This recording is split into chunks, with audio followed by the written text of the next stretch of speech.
Hey there, subscribe to my channel, and also press this bell icon so you never miss any new updates, cause whenever we upload new video you will get a notification on your phone. You will hear a conversation between a psychiatrist in the medical center of the college and a new student. First, you have some time to look at questions 1 to 4.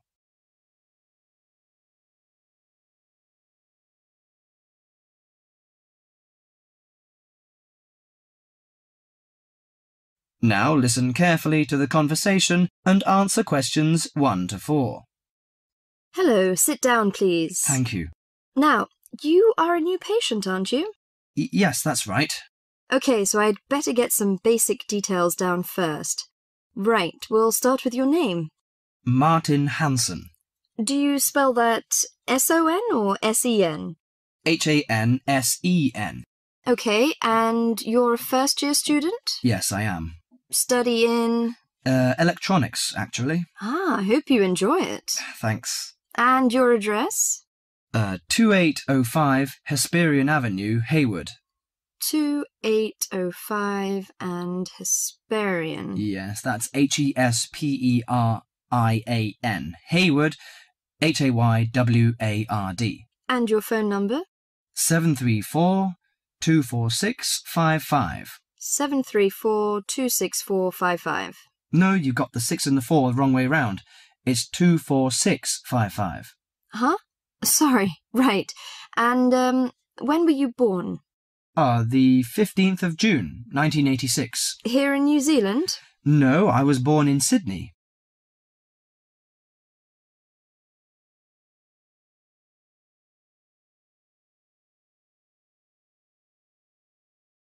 Before you hear the rest of the conversation, you have some time to look at questions 5 to 10.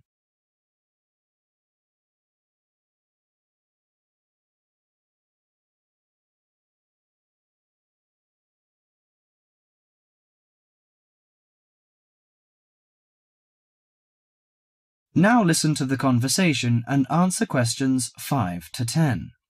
Good. So, what's your problem? Well, frankly, I wonder whether it is a problem. I get the blues, and it lasts for quite a while. I don't know how to... Yes, we all feel sad or get the blues now and again. Generally, our sadness lessens in time, and with the support of friends. However, if the depression leads to difficulty in thinking and greatly disrupts your daily routine, it can be evidence of a psychiatric problem. What do you feel exactly? I always feel sad and worthless. I find it hard to fall asleep and wake up early in the morning. How long has it lasted? Nearly half a month. Do you feel fatigue or loss of energy? Or you may have lost interest or pleasure in usual activities? Yes, sometimes. At first I thought I could overcome it by myself, but I failed, and I'm so glad that you came here. It seems that you are suffering mild depression from your symptoms. Depression? Yes, I feel depressed sometimes. But why would I... Depression may occur as a result of biochemical changes in the body. Alcohol, amphetamines, cocaine, and LSD can bring on depression. Those who have a family history of depression usually have a greater risk of depression. Sometimes the worrying changes in life can lead to depression. I see. I had a really bad breakup of a love relationship. It makes me feel hopeless. Do you think I need some treatment? Yes. Antidepressant medications are often used to treat depression, if it is serious. But I don't suggest them at first because of the side effects. I suggest psychotherapy, which can give you support and help you regain control. So do I need to come here every day? No, I will arrange counselling sessions for you, which will last 12 to 20 weeks. You come here once or twice each week. The psychotherapy is directed at helping you gain insight and understanding about events in your life, which may have contributed to your depression. With growing insight, you can often learn more effective ways of coping with your feelings and changing your behaviour. What can I do to take care of myself? Well, at first you should do some physical exercises on a regular basis, at least 3 times a week. How is your food? Do you eat well? Yes, I think so. I eat at my homestay family. Good. Find a hobby or a positive recreational activity to participate in once or twice a week. I know it's difficult for you, though. When you feel it's hard to overcome the depression, come to the counselling session. Remember, ask for help if the load is too heavy to handle. Yes, I'll try. So, when will my counselling session begin? I'm going to arrange that for you. That is the end of part 1. You now have half a minute to check your answers.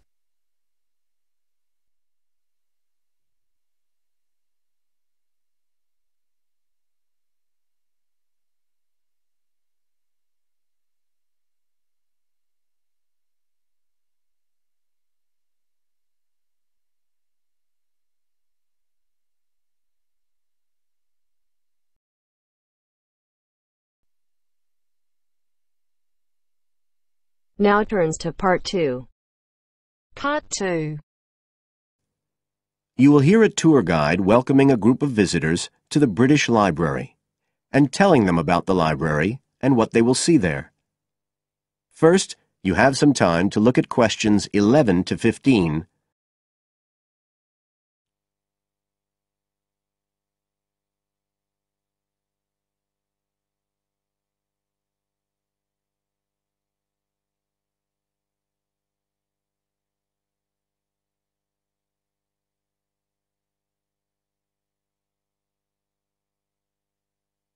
Now listen carefully and answer questions 11 to 15.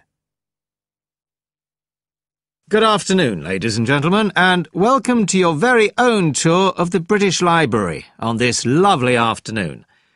My name is Tony Walters, and I'm your guide for today. Could I please see your tickets for the guided tour? I'd also like to remind you that any tickets bought today do not include a visit to the reading rooms.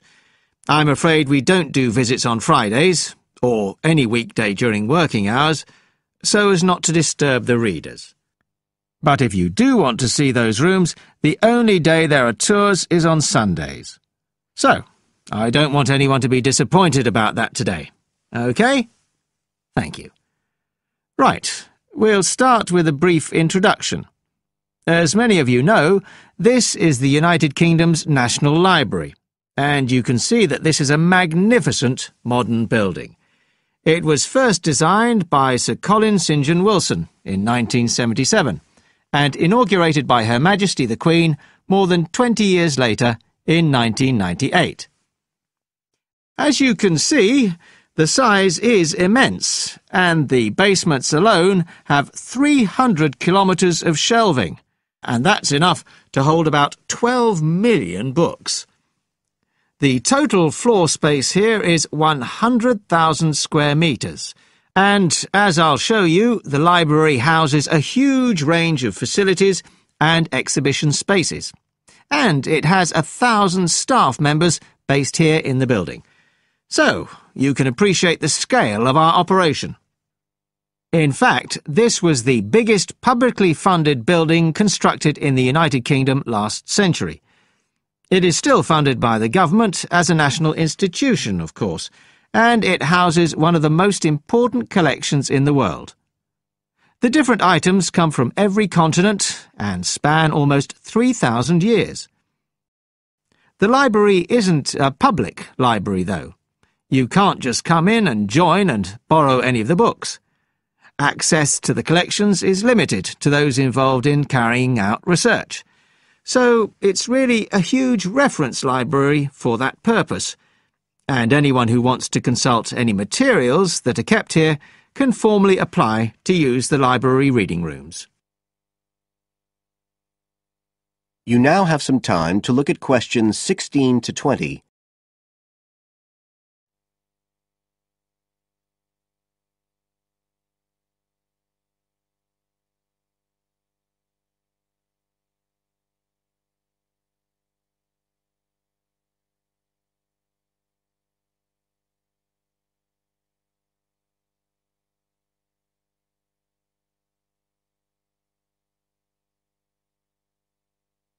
Now listen and answer questions 16 to 20.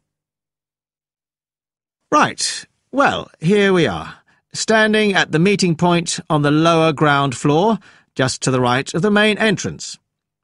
I've given you all a plan of the building so that we can orientate ourselves and get an idea of where we'll be going.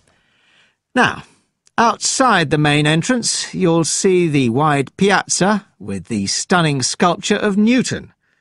The sculptor was Paolozzi, but it's based on the famous image by William Blake, and it's definitely worth a closer look. On the other side of the piazza from the statue is the conference centre, which is used for all kinds of international conventions. We'll take a quick look inside at the end of our tour.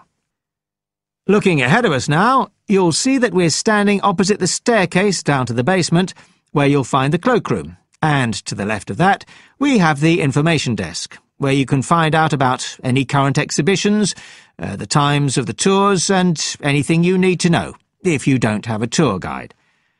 As you can see, on this lower ground floor, we also have a bookshop.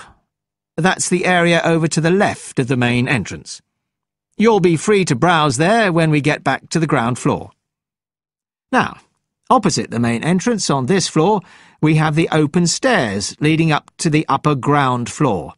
And at the top of them, in the middle of the upper ground floor, you can see a kind of glass-sided tower that rises all the way up through the ceiling and up to the first floor.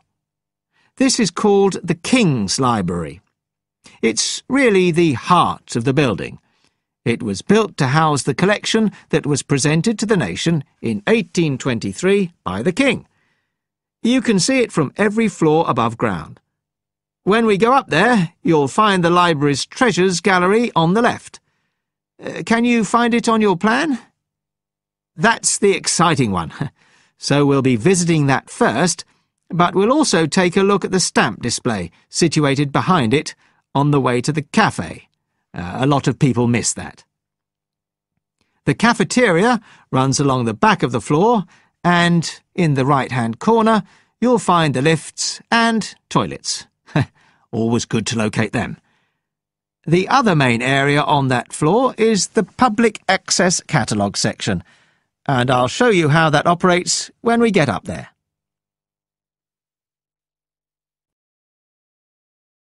That is the end of part 2. You now have half a minute to check your answers.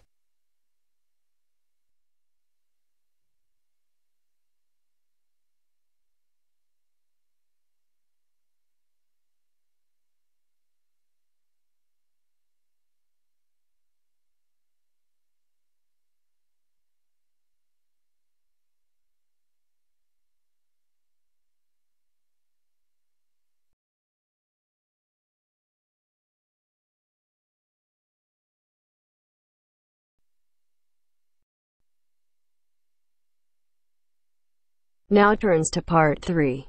Part 3. You will now hear a radio talk on agricultural regulations. First, you have some time to look at questions 21 to 25.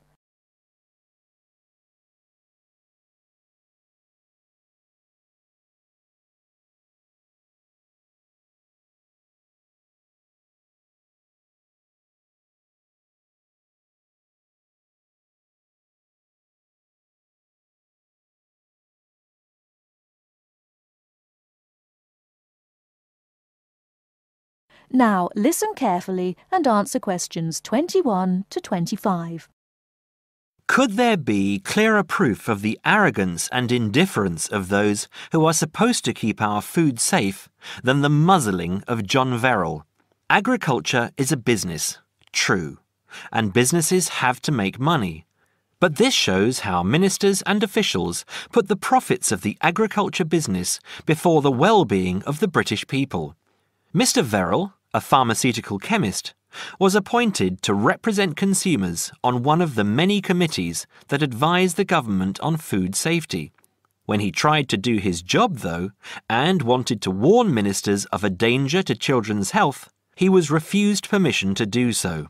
The danger comes from hormones given to cattle in the USA and some other countries to make them grow faster. They speed up the animal's development to maturity, thus making meat production more profitable.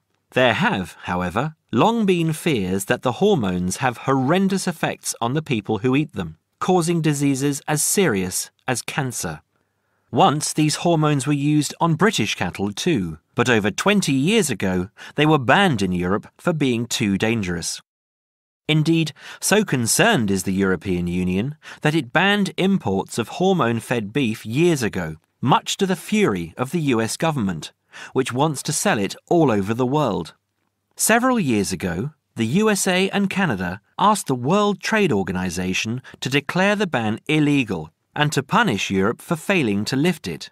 The WTO, with its long record of refusing to let environmental or safety concerns interfere with trade, agreed, imposing fines of more than $120 million a year on the EU for its refusal to back down.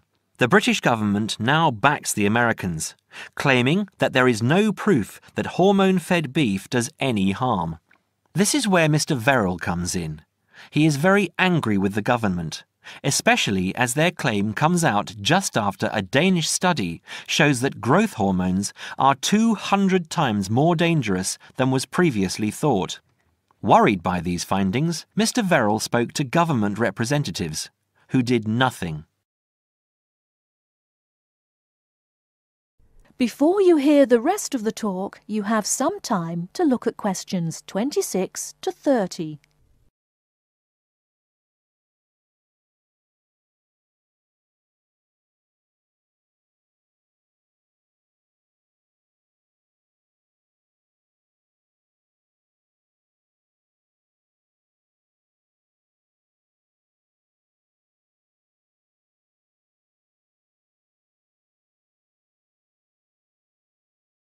Now listen and answer questions 26 to 30.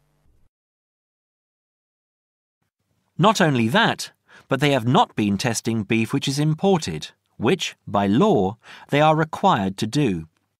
This directly affects the British public, as about 40% of the beef British people eat comes from abroad, supposedly from countries like Brazil, which does not allow the use of growth hormones. Brazilian beef is stocked by some British supermarkets and widely used in catering. Yet, when a Brazilian farm was recently visited by EU inspectors, a large stockpile of this banned substance was found. This is not the first food scandal we have had in our country. Take the present concern over a well-known chocolate company. Several months ago, the company found out that its sweets were contaminated with a rare form of salmonella, but they did nothing about it, leaving their sweets in the shops to be bought by the unsuspecting public. It was not until 5 months later, when several children had suffered food poisoning, that the chocolate bars were removed from the shelves. It makes you wonder how many other dangerous foods have been allowed onto our plates. That is the end of part 3. You now have half a minute to check your answers.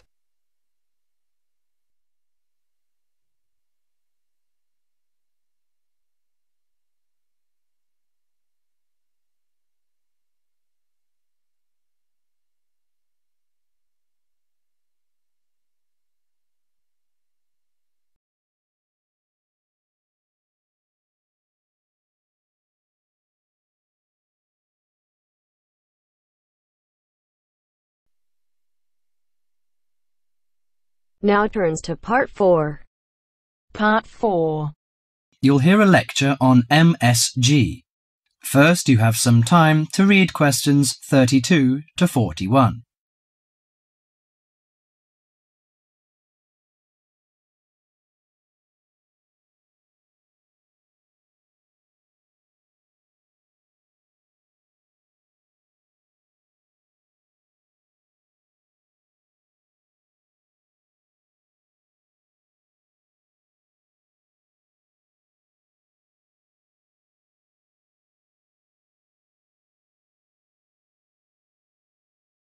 Now listen to the conversation and answer questions 32 to 41. You've probably noticed that MSG appears regularly among the ingredients of your favorite foods. But what is it? How long has it been used? How is it used? MSG, or monosodium glutamate, is a chemical commonly used to add flavor to salty or sour tasting foods. The average person knows almost nothing about it, but today MSG is found in everything from potato chips to soup. Its principal component is an amino acid called glutamic acid or glutamate. It was identified by Professor Kikuné Ikeda in 1908, but Eastern cooks have been using glutamate-rich seaweed as flavoring for more than 1,200 years. Glutamate is found in two forms: bound glutamate, which is linked to other amino acids forming a protein molecule, and free glutamate, that has no link to protein. Only free glutamate is effective in enhancing the flavor of food. Foods often used for their flavoring qualities, such as tomatoes and mushrooms, have high levels of naturally occurring free glutamate. MSG is usually produced through fermentation of corn, sugar beets, or sugar cane. The finished product is a pure white crystal, which dissolves easily and blends well in many foods. Monosodium glutamate enhances the basic flavor of many foods. New studies also show that MSG elicits a unique taste that is known as umami in Japan and often described by Americans as a savory, broth-like or meaty taste. Umami may be the fifth basic taste, beyond salty, sweet, sour and bitter. As an integral part of cuisines around the world, this savory taste is common to the bouillons of Europe, the oyster sauce of China, the soy and fish sauces of Southeast Asia, the pizza of Italy, and the chowders and stews of America. MSG helps bring out the best natural flavors in a variety of foods such as meat, poultry, seafood, and vegetables. While MSG harmonizes well with salty and sour tastes, it contributes little or nothing to sweet or bitter foods. Results of taste panel studies indicate that a level of 0.1 to 0.8% MSG by weight in food provides optimum enhancement of the food's natural flavor. This is within the range of glutamate that naturally occurs in foods. Approximately 1/2 teaspoon of MSG is an effective amount to enhance the flavor of a pound of meat or 4 to 6 servings of vegetables or soup. MSG is a self-limiting substance. Once the proper amount is used, adding more contributes little to food flavor. Overuse of MSG, as with many other seasonings and spices, may cause some foods to have an undesirable taste. There is simply no substitute for wholesome quality food and good cooking techniques. MSG makes good quality food taste better, but will not improve the flavor of poor quality food. Disturbingly, scientists have known since the 1960s that MSG kills brain cells in young animals. Further research suggested that MSG may also be responsible for ailments ranging from skin rashes to irregular heartbeat and depression. Reports vary on just what percentage of the population is sensitive to MSG. One researcher put the figure as high as 30%. But food industry-sponsored studies have suggested it as low as 1 to 2%. Baby food manufacturers agreed to take MSG out of their products in the 1970s, but it is still widely used in other foods. This is because MSG is an economical way of stimulating great taste. If you're making a chicken stew but can't afford a whole chicken, why not use a little chicken and a lot of MSG? Consumer groups in the USA campaign regularly against its use, but for many of us, MSG will continue to be a part of everyday life. Food, it seems, will always be a matter of personal taste. That is the end of part 4. You now have half a minute to check your answers.